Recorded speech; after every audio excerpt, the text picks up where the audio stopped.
ini muncullah pengakuan akhirnya ya. Kalau kita sebut istilahnya itu para penyihir ini mendapatkan hidayah dari Allah Subhanahu wa taala, lalu mereka mengakui kehebatan Nabi Musa alaihissalam, mereka mengaku kalah, lalu mereka minta maaf, minta ampun, lalu bersujud di hadapan Nabi Musa alaihissalam. Kemudian saat itulah mereka mengakui beriman kepada Nabi Musa dan apa yang dibawa oleh Nabi Musa alaihissalam, atau mereka masuk Islam. Ya, intinya seperti itu. Allah Subhanahu Wa Taala menyatakan menyebutkan, menceritakan pengakuan iman para penyihir ini dalam Al-Quran ayat 121 dari Al-A'raf. A'udzubillahi minasyaitonir rajim. Qalu amanna bi rabbil alamin, Rabbi Musa wa Harun. Jadi mereka berkata, kami beriman kepada Tuhan seluruh alam, yaitu Tuhannya Nabi Musa dan Harun. Nah, ini kan dalam jadi kisahnya itu. Nah, tetapi kita lihat ini pelajaran yang tadi saya sebutkan di awal, pelajaran penting. Setiap iman itu, setiap pengakuan keimanan itu pasti akan menguji. Allah akan uji. Betul gak iman itu? Ya.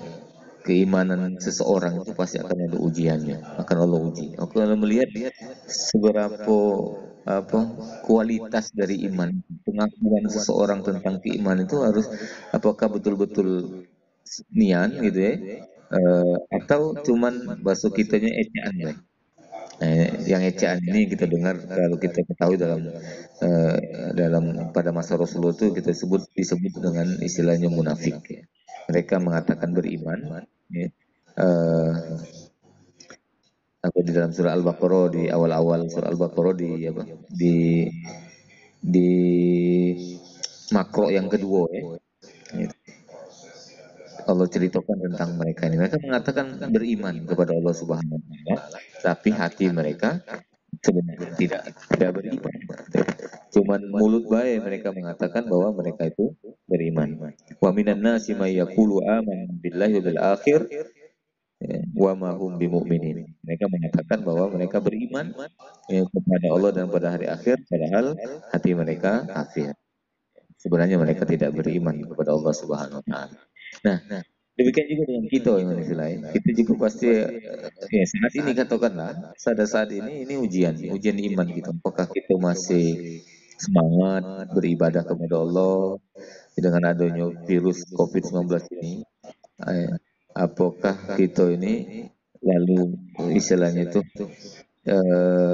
tak semangat, ya, bahkan jadi keladasan, mentang-mentang katakanlah tak sholat berjamaah, dibolehkan tak sholat jamaah misalnya, itu kemudian kita lagi keladasan, ya, keladasan dengan keadaan seperti ini. Ya. Kita kemudian kita lalai, banyak kelalaian yang kita lakukan. Misalnya Quran macam raju tidak lagi gitu ya, dan seterusnya. Ini bisa jadi adalah ujian kita. Ya, Allah berikan ujian, dan pasti itu yang ujian yang Allah berikan kepada kita pada saat ini. Nah, ikhwanifillah ta'ala, mari kita belajar dari para penyihir ini. Jadi ketika mereka menyatakan keimanannya, langsung Allah tes, Allah uji iman orang-orang musyrik ini, orang kafir, orang-orang para penyihir yang barusan berasal menjadi mu'alaf ini.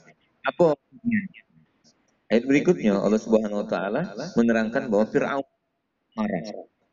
Dia marah. Lihat ayat ke 123. Ya. Allah berfirman, qala Fir'aunu amantum bihi qabla an adana lakum. Inna hadza makrum makartumuhu fil Madinah litukhriju minna ahlaha alamu. Ayat 123. Fir'aun berkata, mengapa kamu beriman kepadanya, kepada Musa? Apa dibeli Musa? Kamu beriman kepada sebelum aku memberikan kepada.